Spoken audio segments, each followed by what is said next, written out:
Students, अब चलो start करते हैं एक्सरसाइज 1A। तो एक्सरसाइज 1A स्टार्ट करने से पहले मैं आप लोगों को बता देता हूँ ये क्या है। जहाँ पर इस तरह साइन बनेगा एप्सिलॉन का, इसे बोलेंगे अवयव और इसे बोलेंगे एप्सिलॉन नॉट। एप्सिलॉन नॉट पढ़ा जाएगा, इसे एप्सिलॉन पढ़ा जाएगा, एप्सिलॉन नॉट पढ़ा जाएगा। इसका मतलब ये होता है कि अवयव है, अवयव नहीं है। जैसे क्वेश्चन नंबर पहला देखते हैं इसका। तो a इक्वल टू सेट दिया है 1, 2, 3, 4, 5, 6। ये बेटा सेट दिया हुआ है और बोल रहा पहला नंबर में क्या भरा जाएगा। तो ये भरना है एप्सिलॉन नॉट भरना है, यानी अवयव है, अवयव नहीं है ये।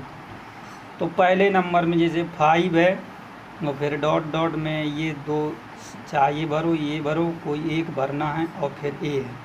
तो मैं क्या भरूंगा, 5 इसमें आता है क्या, ए में आता है, तो इसलिए एप्सिलॉन भर देंगे, यानी 5 अवयव है ए का। तो ए का अवयव है 5 है, तो इसको ऐसे लिखा जाएगा। तो दूसरा नंबर आप लोग भर सकते हैं इसी प्रकार। 8 अवयव है कि नहीं है, नहीं है 8 ए में नहीं है, तो इसलिए 8 एप्सिलॉन नॉट ए, यानी अवयव नहीं है ए का। तो 0 है क्या, नहीं है, तो 0 अवयव नहीं है ए का, थर्ड पार्ट है ये। तो इस प्रकार से आप सब ये भर लेना आप लोगों को पहले क्वेश्चन, ठीक है। तो अब आ जाते हैं एक्सरसाइज होने के क्वेश्चन नंबर दूसरे पे आ जाते हैं। निम्नलिखित समुच्चयों को अवयवों को लिखना है। तो क्वेश्चन नंबर दूसरा स्टार्ट करते हैं बेटा। और पहला नंबर दूसरे का पहला, निम्नलिखित समुच्चयों के अवयवों को लिखना। जो समुच्चय दिए हैं उनके अवयव जे अक्षर से प्रारंभ होने वाले, जे अक्षर से प्रारंभ होने वाले, तो होने वाले वर्ष के सभी महीनों के नाम। तो पहला नंबर सेट स्टार्ट करना जो जे अक्षर से स्टार्ट है, जैसे जनवरी, फिर जनवरी के बाद फरवरी नहीं आएगा, मार्च, अप्रैल, मई, जून, फिर जून, जून, जून, जुलाई, फिर जुलाई, जुलाई, अगस्त, सितंबर, अक्टूबर, नवंबर, दिसंबर, जनवरी, बस इतना ही आएंगे। जे से स्टार्ट होने वाले, जे से होने वाले वर्ष के सभी महीनों के, जो एक वर्ष में जो महीने आते हैं जैसे, वो है इस प्रकार से बनाना। तो इसका दूसरा पार्ट आ जाता है भारत के 10 सबसे अधिक प्रतिभाशाली। प्रतिभाशाली का मतलब होता है मोस्ट टैलेंटेड, जो बहुत ही टैलेंटेड हैं, बहुत ही योग्य हैं, उन्हें कहते हैं प्रतिभाशाली। तो भारत के 10 सबसे अधिक प्रतिभाशाली लेखकों का संग्रह। तो लेखकों का संग्रह, तो यहाँ पर लेखकों का संग्रह जो सबसे अधिक प्रतिभाशाली योग्य। तो मेरे हिसाब से बेटा प्रतिभाशाली, मेरे हिसाब से तो मुंशी प्रेमचंद्र लेखक है एक, महादेवी वर्मा है। आपके हिसाब से क्या होगा, आपके हिसाब से जयशंकर प्रसाद है, सूरदास है प्रतिभाशाली लेखक। तो सबके हिसाब से अलग अलग प्रतिभाशाली लेखक होंगे। तो यानी ये सेट, ये वाला जो संग्रह है ये वेल डिफाइन नहीं है, सुपरिभाषित नहीं है। तो यहाँ पे लिख देना दूसरा नंबर 10 सबसे अधिक प्रतिभाशाली लेखकों का संग्रह, प्रतिभाशाली लेखकों का संग्रह सुपरिभाषित नहीं है, सुपरिभाषित नहीं। तो हमें बेटा क्वेश्चन ने कहा था कि अवयव लिखना है, तो जब सुपरिभाषित है ही नहीं तो अवयव कहाँ से बनेंगे। जो हमारा सेट जो है सुपरिभाषित होगा तो उसमें सेट बनाऊंगा और अवयव आएंगे, और जो चीज़ सुपरिभाषित होगी ही नहीं, यानी वेल डिफाइन होगी ही नहीं, तो मैं उसमें अवयव कहाँ से लिखूँगा। तो यहाँ से सब आप लोग समझ गए होंगे कि प्रतिभाशाली सभी के हिसाब से अलग अलग होंगे, इसलिए इसे मैं कह सकता हूँ कि ये सुपरिभाषित नहीं है। थर्ड नंबर आ जाता है विश्व के सर्वश्रेष्ठ 11 बल्लेबाजों का संग्रह। तो ये भी बेटा सुपरिभाषित नहीं है। क्यों? मेरे हिसाब से तो बेटा सचिन तेंदुलकर है 11 बल्लेबाज विश्व के सर्वश्रेष्ठ। सचिन तेंदुलकर, राहुल द्रविड़, इस प्रकार से मैं 11 गिना दूंगा। आप लोग आपके हिसाब से नहीं, फिर जो है कोहली है आपके हिसाब से, हमारे हिसाब से कोहली नहीं है सर्वश्रेष्ठ, आपके हिसाब से विराट कोहली है। तो सबके हिसाब से सर्वश्रेष्ठ 11 बल्लेबाज अलग अलग होंगे। कोई भी सोचेगा तो किसी के हिसाब से कुछ, किसी के हिसाब से कुछ होंगे। इसलिए ये वेल डिफाइंड नहीं है, एग्जैक्टली पता नहीं है कि 11 बल्लेबाज जो आएंगे यही आएंगे। इसलिए मैं कह सकता हूँ कि इसमें भी आप लोग लिख देना कि विश्व के सर्वश्रेष्ठ 11 बल्लेबाजों का संग्रह सुपरिभाषित नहीं है।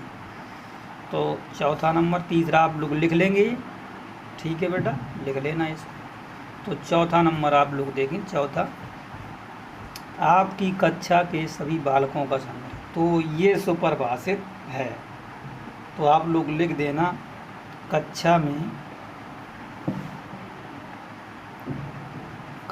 में सभी बालकों का संग्रह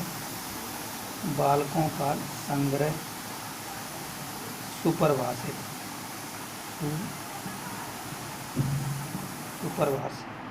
क्यों है बेटा?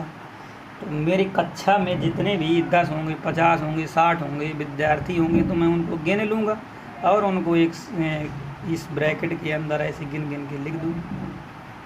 और आपसे कहा जाए यदि गिनने के लिए कि कक्षा में कितने बालक हैं, तो आप भी वही गिनेंगे जो मैं गिनूँगा। दूसरे से कहा जाए तो कक्षा में जितने ही बालक होंगे तो गिन सकते हैं आप लोग, कोई सर्वश्रेष्ठ तो कहा नहीं है। तो इसलिए बालकों को आप लोग सभी बालकों का कक्षा में गिन सकते हैं। अगर क्वेश्चन ये कह देता यही चौथे नंबर में कि कक्षा के सभी बालकों में सबसे मोस्ट टैलेंटेड बालक का संग्रह या मोस्ट टैलेंटेड 3 बालकों का संग्रह, तो फिर ये सुपरिभाषित नहीं है। अब 5वें नंबर में आ जाते हैं, क्वेश्चन नंबर 5वां पढ़ लेते हैं। 100 से कम सभी प्राकृतिक संख्याओं का संग्रह। प्राकृतिक संख्याएं क्या होती हैं ये आप लोगों को मैंने पिछले वाले वीडियो में नंबर में सब बता रखा है, पूरे नंबर से जानकारी करा दी है। उसको आप लोगों को याद कर लेना है। नंबर वो हमेशा काम आते रहेंगे आप लोगों को, जब तक मैथ पढ़ाऊँगा तब तक हमेशा, जब तक आप लोग मैथ पढ़ेंगे तब तक हमेशा काम आएंगे। इसलिए उन नंबरों को याद रखना ही है आप लोग। तो क्वेश्चन नंबर यहाँ पे आ जाते हैं, दूसरे का 5वां पार्ट आ जाता है। 100 से कम सभी प्राकृतिक संख्याएं मैंने बताई थी, 1 2 3 नेचुरल नंबर। प्राकृतिक संख्याएं तो होती हैं 1 2 3 4 इस प्रकार से अनंत तक जाती हैं यहाँ। तो यहाँ पर 100 से कम कह रहा है, तो जो सेट मैंने ए तैयार करूँगा चौथे का, ये तो मैंने बताया जो मैंने नंबर बताए थे पहले। अब यहाँ पर सेट मुझे क्वेश्चन के अनुसार तैयार करना। 100 से कम, तो 100 से कम प्राकृतिक संख्या क्या होंगी? 1 2 3 4 डॉट 99 तक जाएंगी। 100 से कम है प्राकृतिक संख्या, वह ये संग्रह बना दें। तो अब आ जाते हैं क्वेश्चन नंबर दूसरे का 6 पार्ट। लेखक प्रेमचंद्र द्वारा लिखे गए उपन्यासों का संग्रह। इसमें लिख देना है आप लोगों को, लेखक प्रेमचंद्र द्वारा लिखे गए उपन्यासों का संग्रह सुपरिभाषित। तो आप लोग इतना लिख लेंगे आप लोग इस, ठीक है बेटा, लिख लेना इस सुपरिभाषित। क्योंकि उपन्यास जितने भी लिखे होंगे तो मुंशी प्रेमचंद्र के जितने भी उपन्यास होंगे वो गिन लेंगे ना, मैं भी गिन लूँगा वही होगा, आप भी गिनेंगे उपन्यास वही होंगे। कोई ऐसा थोड़ा ना कि अनगिनत उपन्यास लिख दिए मुंशी प्रेमचंद ने जो मैं ना गिन पाऊँगा और आप भी ना गिन। तो गिनेंगे जितने भी लिखे होंगे 10 50 100, वो मैं भी गिनूंगा, आप भी गिनेंगे, वही गिनेंगे। यानी आपके हिसाब से वही चीज़ होंगी, मेरे हिसाब से वही चीज़ होंगी, यानी सुपरिभाषित है। एग्जैक्टली पता हो जाएगा कि इसमें ये आए। तो आप लोग समझ गए होंगे कि मुंशी प्रेमचंद द्वारा उपन्यासों का संग्रह सुपरिभाषित है। सभी समपूर्णांकों का संग्रह, तो सभी समपूर्णांकों का संग्रह, तो यहाँ पर बताता जाता हूँ सभी समपूर्णांकों का संग्रह। अगला पार्ट आ जाता है समपूर्णांकों का संग्रह। तो सेट बना लेता हूँ। समपूर्णांक क्या हो, तो मैं पूर्णांक आप लोगों को बता ही चुका हूँ। पूर्णांक क्या होते हैं? पूर्णांक का मतलब इंटीजर, पिछले वाले वीडियो में नंबर बता चुके। इंटीजर को आई से या जेड से प्रदर्शित करते हैं। अगर नहीं बताया तो याद रख, बता चुका हूँ वैसे आई या जेड। तो यहाँ बताया था 0 1 2 3 ऐसे -1 -2 इस प्रकार से। अब कह रहा है सम पूर्णांकों का संग्रह, तो सम पूर्णांक क्या होंगे, धन ऋण 2 धन ऋण 4 धन ऋण 6 धन ऋण, इस प्रकार से ये सम पूर्णांक हो जाएंगे। तो सम पूर्णांकों का संग्रह आप लोग लिख सकते हैं।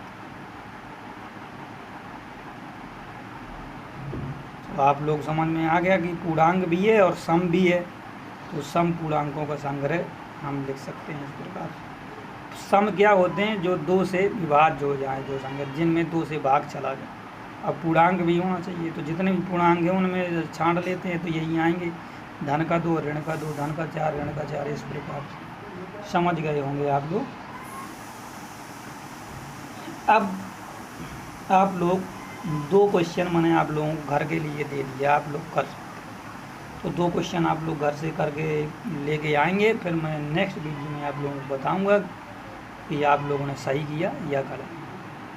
अगर वीडियो समझ में आया है तो बेटा चैनल को सब्सक्राइब कर लो पहले, तभी तो पहले मैं वीडियो डालूंगा तो तुरंत आपको पता चल जाएगा कि वीडियो सर ने डाला है, और तुरंत जो है आप लोग वीडियो को देखें और लाइक करें, कमेंट करके बताएं।